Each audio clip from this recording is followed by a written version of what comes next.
Ini hari ini Jakarta Minggu 11 Desember 2022. Melalui surat ini saya memohon maaf sebesar-besarnya kepada Ketua KPU Hasyim Asyari beserta jajarannya, serta melalui surat ini saya menyatakan dan mengklarifikasi bahwa video yang beredar yang menyatakan bahwa saya telah mengalami pelecehan seksual dan pemerkosaan yang dilakukan oleh Ketua KPU Hasyim Asyari, maka saya nyatakan bahwa hal itu tidak benar.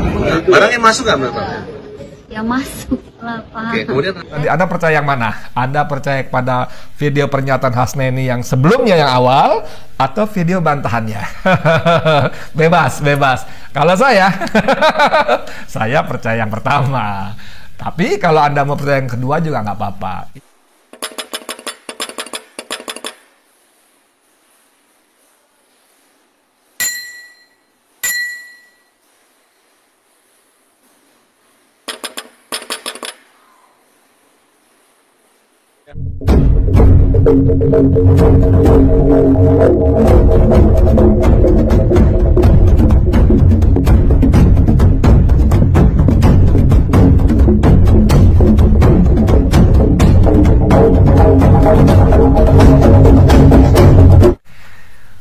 Bismillahirrahmanirrahim. Assalamualaikum warahmatullahi wabarakatuh. Saudara, dengan saya Edi Mulyadi dari Forum News Network FNN. Saudara sekalian, video pengakuan Ketua Umum Partai Republik 1 Hasnaini yang mengaku mengalami pelecehan seksual dari Ketua KPU RI Hasyim Asyari viral akhir pekan silam maksud saya.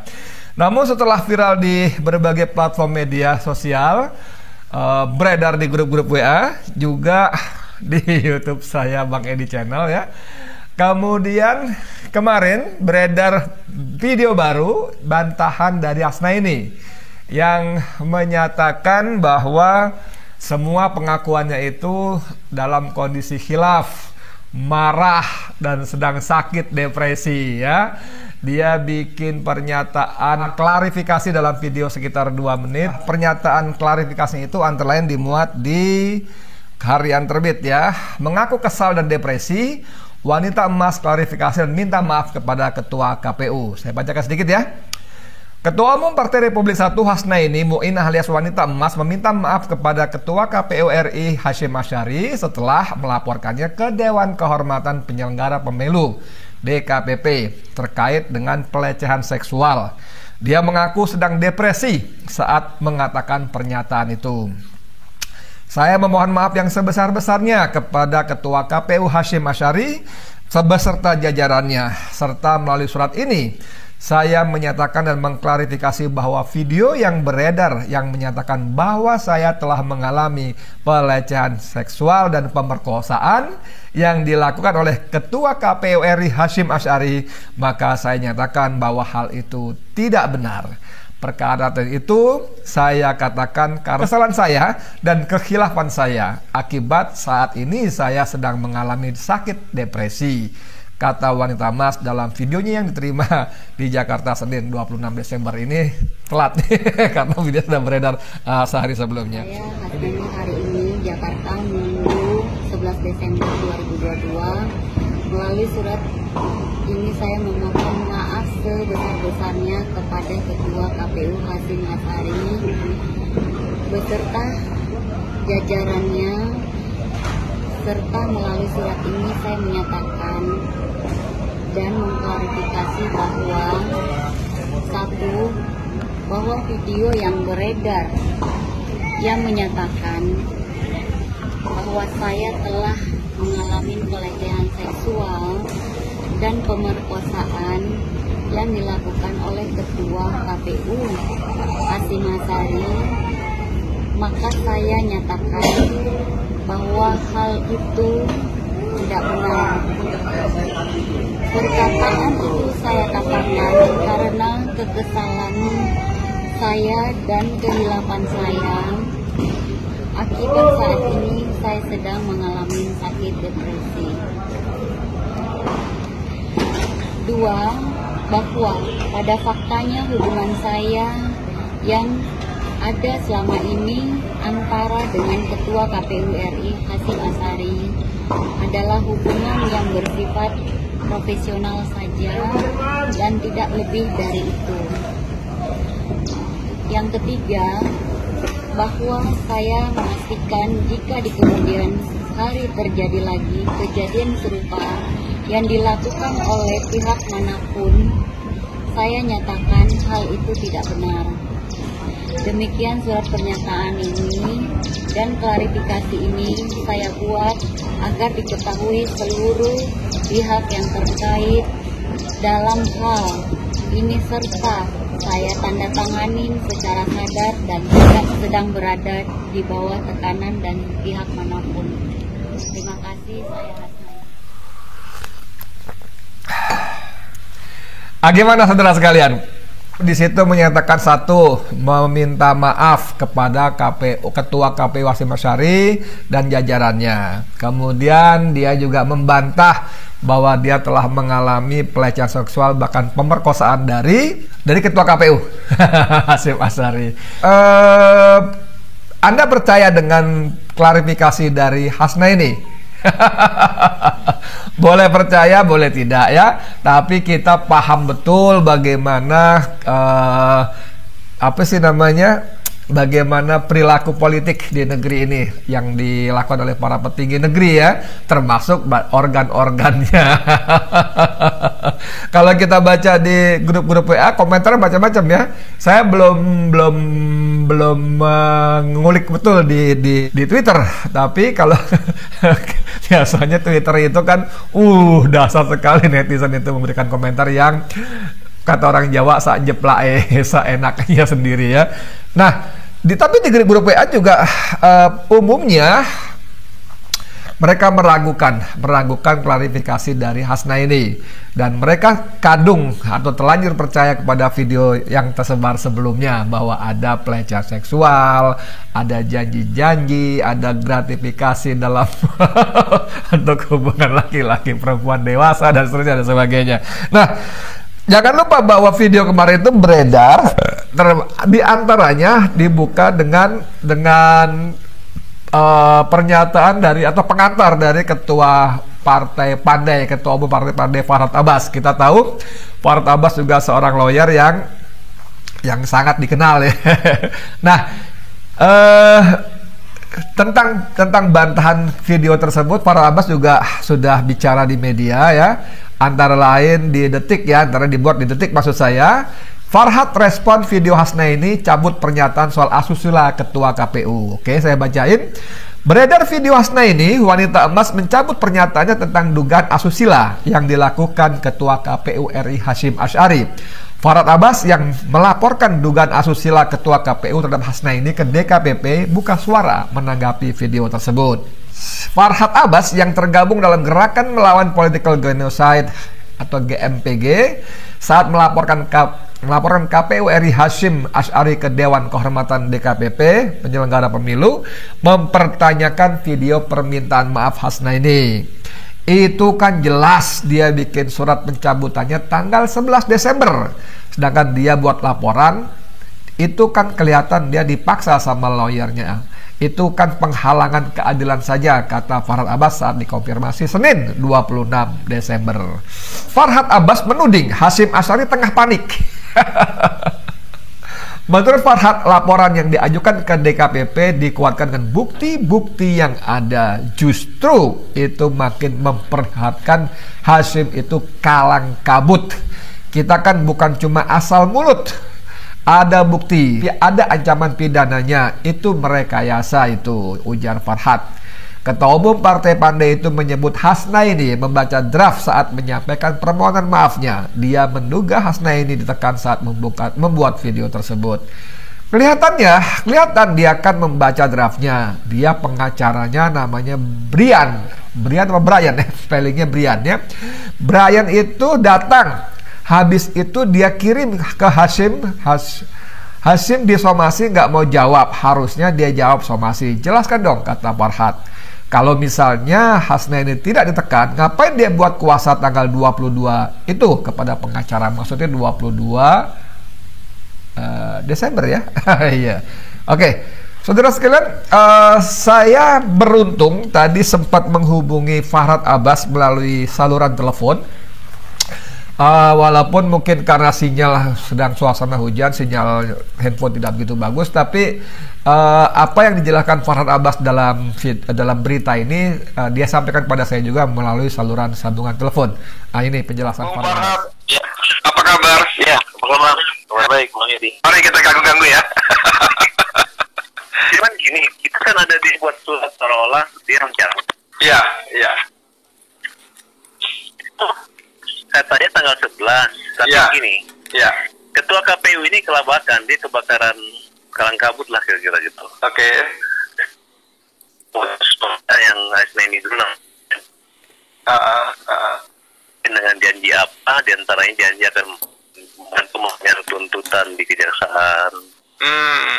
Nah, sehingga waktu dia pencabutan dengan saya, hanya jam kemudian dia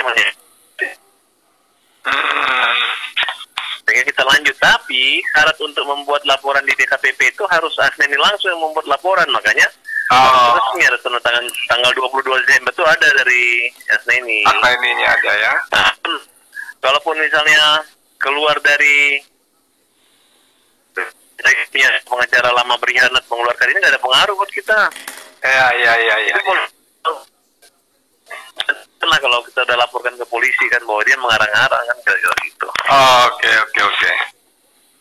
Harusnya kalau Hasyim memang betul dia minta maaf harga ke suami, terus menyatakan mohon maaf atas pelecehan dan sebagainya, itu mungkin dibenarkan oleh hukum. Tapi kalau hanya Hasnaini membatalkan kemudian nggak benar, kemudian dia benar-benar mau melaporkan, kan kelihatan Hasnaini itu kan membaca draft yang disampaikan oleh orang atau suruhan daripada ketua KPU kan. Iya, dia baca itu memang. Dan kita sebagai lawyer juga menerima laporan kan berdasarkan bukti-bukti dan keterangan disampaikan oleh dia dan keluarga serta pengacara-pengacaranya. Jadi bukan hanya untuk menjatuhkan ketua KPU. Dan memang ada bukti tiket, bukti ketemu, bukti foto. Dan itu kan suami Hasnaini juga yang melaporkan Pak Iksan itu. Oh, Pak Iksan itu suaminya ya? Iya. Itu yang kalian wawancara di lapas itu tanggal berapa, Bos? Aduh, lupa saya tanggal berapa yang bisa. Ini bisa ketahuan tuh dari HP saya ini ada. Ada ya? Tapi Pak, si Hasnaini tuh bikin bantahannya tanggal 11 tuh betul nggak, Bos? Oh, video tanggal 11 Desember, tapi kan kita dapat kuasa ini memberi kuasa melapor itu kan Tanggal berapa tuh? melapor. Tanggal berapa?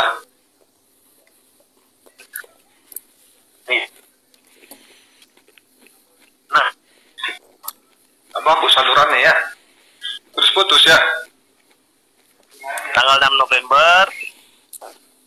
Tanggal 6 November itu waktu Bapak berkunjung ke lapas. Kemudian dia nyapi, mereka datang lagi. Waduh, putus-putus ya. Halo?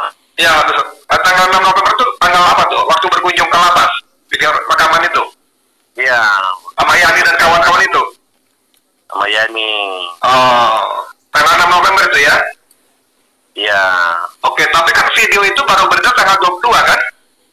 Pengakuan itu kan? Video itu tanggal 11 Desember. Bukan, yang baru beredarnya tanggal 22 kan? Tanggal 22, iya. Ya, berarti dia setelah bikin rekaman, tanggal 11 Desember kan bikin bantahannya gitu, Bob. Tapi baru diedarkan tanggal sekarang ini, 26 ini. Iya, beredar itu video. Itu kan hanya gara-gara dia udah kita somasin, dia nggak memberi tanggapan. Harusnya dia jelaskan dong bahwa udah ada pernyataan maaf atau apa, kan nggak berani. Dia si ini ya, si Masari. Iya, hasilnya tadi kan udah kita buat. Nanti saya kirim ininya, apanya? Ininya. Iya. Apa? Somasi-somasinya kan?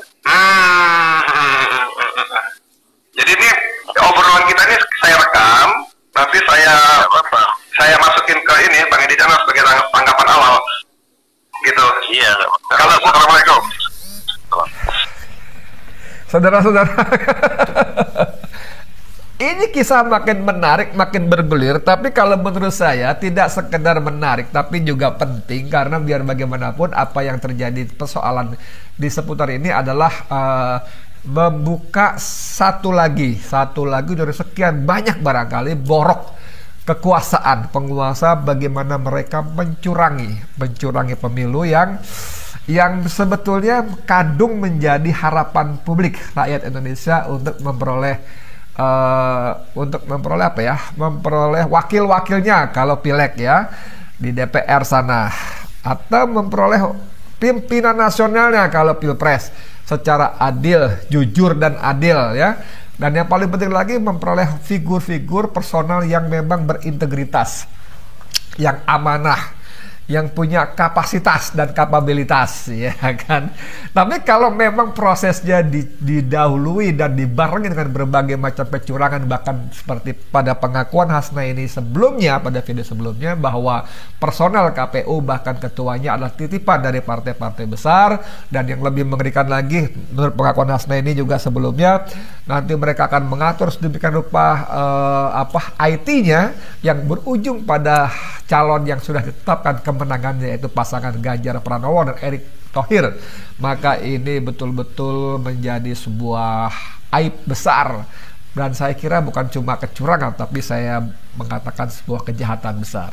Nah, akhirnya saya serahkan kepada Anda, saudara, seperti biasa, penonton Nedi Channel. Apakah saudara percaya dengan klarifikasi Hasnaini bahwa itu seperti yang dikatakan ini tidak dalam tekanan, ya, video ini dibuat tidak dalam tekanan, paksaan, apa percaya? Atau Anda lebih percaya pada video sebelumnya, sebelum ada klarifikasi? Karena kalau kita melihat runtutan peristiwa tanggalnya, ya, itu kalau kata Farhad tadi, itu video dibuat tanggal 11 seperti pengakuan Hasnaini. Tapi menariknya bahwa Anda bisa bayangkan, kalau itu video dibuat pada tanggal 11 Desember seperti kata Hasnaini, padahal padahal video tentang pengakuan Hasnaini itu baru viral di media sosial tanggal 22, saudara, tanggal 22, ya, tanggal 22 berbarengan dengan pelaporan ke DKPP terhadap KPU, terhadap Hasyim Asyari khususnya, tentang pelanggaran etik dan sebagainya. Nah, menarik kan? Jadi ini video sudah dibuat, padahal viralnya tanggal 22. Di video bantahan dibuat tanggal 11, padahal video ini bantah muncul beredar secara viral tanggal 22. Anda bisa bayangkan bagaimana kacaunya kronologi peristiwa yang terjadi. Jadi hal yang paling memungkinkan adalah bahwa seperti kata Farhad itu, memang video yang pengakuan itu dibuat sebelum tanggal 22. Farhad menyebutnya baru diedarkan, disebarkan tanggal 22 setelah mereka melaporkan ke DKPP. Jadi videonya sudah direkam sebelumnya. Nah, sangat mungkin terjadi bahwa bantahan Hasnaini dibuat setelah dia membuat pernyataan. Persoalan dia tanggal berapa dibuatnya, tapi ya pasti setelah membuat pengakuan di video pertama. Kan begitu dong.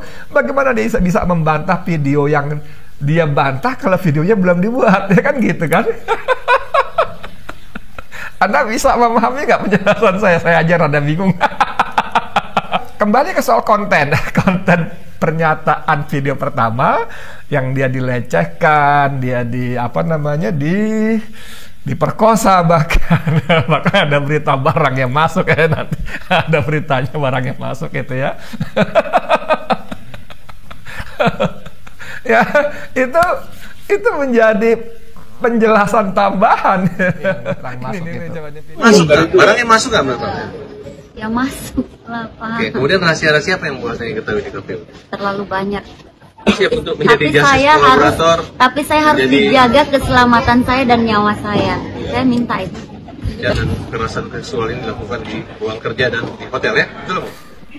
Saudara sekalian, ini videonya agak panjang sebetulnya, gabungan dari video-video sebelumnya yang saya tampilkan pada konten Bang Edi Channel sebelumnya.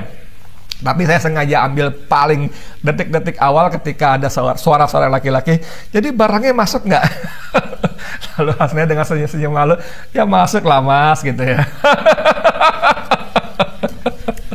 Oke, saudara sekalian, akhirnya tetap kebenaran pasti akan terkuak. Apa yang terjadi sesungguhnya, orang boleh saja berencana, mengatur ini strategi, segala macam rencana dan sebagainya, tapi kalau Allah menghendaki saatnya terbuka. Dan kembali ke soal tadi, Anda percaya yang mana? Anda percaya kepada video pernyataan Hasnani yang sebelumnya, yang awal, atau video bantahannya? Bebas. Kalau saya, saya percaya yang pertama. Tapi kalau Anda mau percaya yang kedua juga nggak apa-apa. Ini pendapat saja, bebas saja, dan saya kira tidak ada masalah untuk memaksa. Nggak boleh memaksa. Lu harus percaya yang pertama. Enggak, gue mau yang kedua. Atau sebaliknya. Lu percaya yang kedua, nggak boleh yang pertama. Gitu. Akhirnya sudahlah, kita tunggu bagaimana permainan akan bergulir. Tapi seperti kata Farhad Abbas dan teman-teman di 9 partai yang tidak lolos itu, mereka akan tetap serius dengan masalah ini, karena ini bukan cuma masalah, mohon maaf kalau saya kasar, ini bukan cuma masalah selangkangan, sorry ya, bukan cuma masalah selangkangan, tapi masalah yang lebih esensial, bahwa itu bagian dari kejahatan, dari kecurangan, dari gratifikasi segala macam, ya, tapi ini masalah yang lebih esensial adalah soal kejujuran dalam proses menentukan pemimpin, wakil, dan para wakil dan pemimpin Indonesia di masa depan. Anda bisa bayangkan kalau prosesnya tidak adil, tidak jujur, bagaimana kita mendapatkan hasil yang baik, hasil yang benar.